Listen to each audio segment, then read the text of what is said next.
Discos duros son dispositivos de carácter magnético que, gracias a disponer de varias cabezas de lectura y escritura, permiten almacenar de forma masiva todo tipo de datos. El nombre de disco duro alude a la naturaleza del elemento donde se graban los datos. Se trata de un disco rígido regrabable de acceso aleatorio y de muy alta velocidad en la transferencia de datos. En esta imagen podemos apreciar un disco duro desmontado donde se ve perfectamente los discos metálicos y las cabezas de lectura y escritura. Estructura de un disco duro.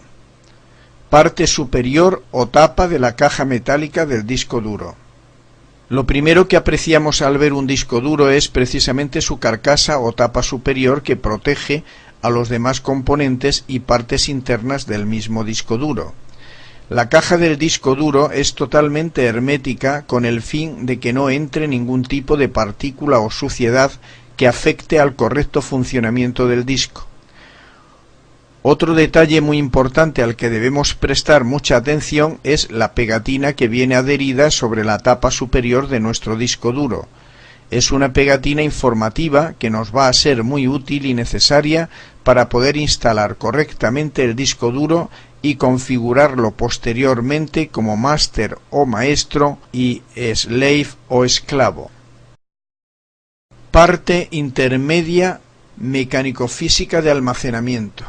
Esta parte interna e intermedia del disco duro que podemos ver al quitar la tapa superior es un conjunto de piezas y componentes mecánicos y físicos, algunos de ellos de naturaleza química electromagnética, como los platos, cabezales, etc., en los que se va a almacenar de forma masiva todo tipo de datos, con una capacidad relativamente rápida de acceso a dicha información. Los platos. Los platos son elementos sensibles al magnetismo construidos de materiales resistentes como el cristal o aluminio y recubiertos de alguna sustancia o compuesto magnetizable.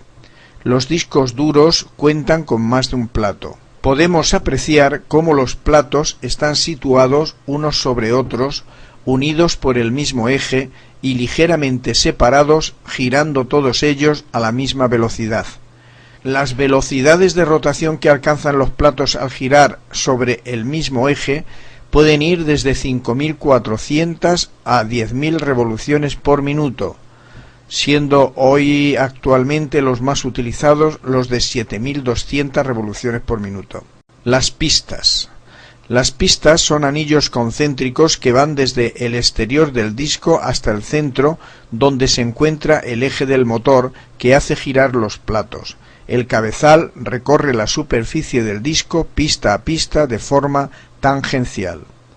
Para la correcta organización de la masiva información que pueden almacenar los discos, las pistas se subdividen en sectores.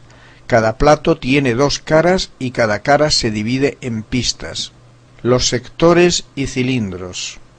Los sectores en los que se subdividen las pistas no son más que las áreas que obtenemos en la superficie de una pista al cortarlas de forma transversal mediante líneas imaginarias a modo de radios de una rueda que van desde el centro del plato hasta el exterior. Importante, el sector es considerado como la unidad básica de almacenamiento, ya que es la unidad mínima a la que podemos referirnos de forma directa. La capacidad máxima de almacenamiento de un sector es de 512 bytes. Cilindros. Es el conjunto de pistas tomadas verticalmente a las que podemos acceder de forma muy rápida, indicando simplemente el número del cabezal al que queremos acceder. Los cabezales de escritura-lectura. Los cabezales se encuentran en los extremos de los brazos móviles, deslizándose gracias al movimiento que ejerce sobre los brazos móviles el actuador del cabezal. Así los cabezales se desplazan a lo largo de la superficie del disco. Los cabezales pueden tanto leer como escribir gracias a la polarización que ejercen sobre la superficie magnetizable de los platos.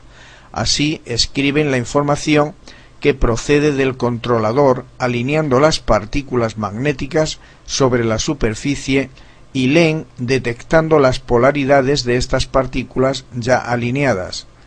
En realidad los cabezales lo que hacen es transformar la información digital en campos electromagnéticos que polarizan las partículas magnéticas de la cara de cada plato en tan solo dos estados diferentes: A, polarización positiva, o B, polarización negativa, que corresponden al 1 y al 0 lógico o digital respectivamente.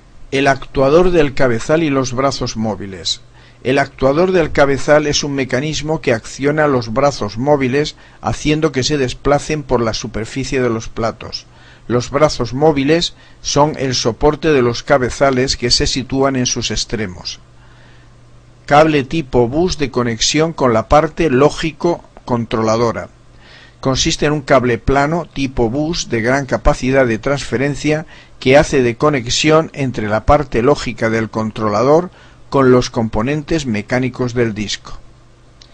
Parte inferior o lógica, controladora y de comunicación.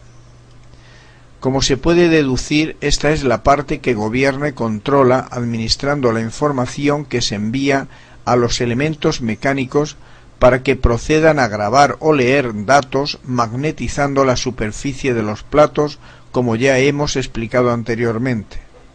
El controlador que gobierna al disco duro enviando y recibiendo comandos de este está dirigido por el sistema operativo.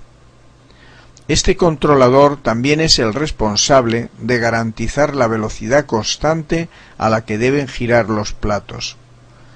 Dentro de esta parte inferior del disco duro, a modo de tarjeta, también podemos apreciar los distintos conectores que comunican el disco duro, como son los conectores de corriente, los conectores del controlador a la unidad y los conectores de interfaz.